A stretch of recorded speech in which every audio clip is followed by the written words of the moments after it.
muchacho que anda con este guayo, ya y más peteí. Escuchame amigo, soy del país del quebrayo, ya el año mayo, pero llego al dedo y te traigo la enseñanza de mi madre y de mi abuela, y de alguna humilde escuela, de mi amigo Atacuaral. No olvido a mi padre, que un amigo es un compadre, que me reta y me aconseja a mí de macanear.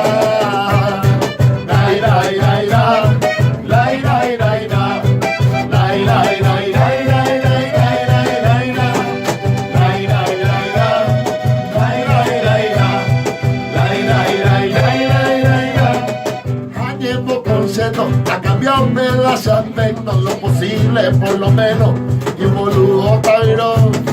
Peritos de indio, botas el paraguayote, y mira que coyote así vestido de capa.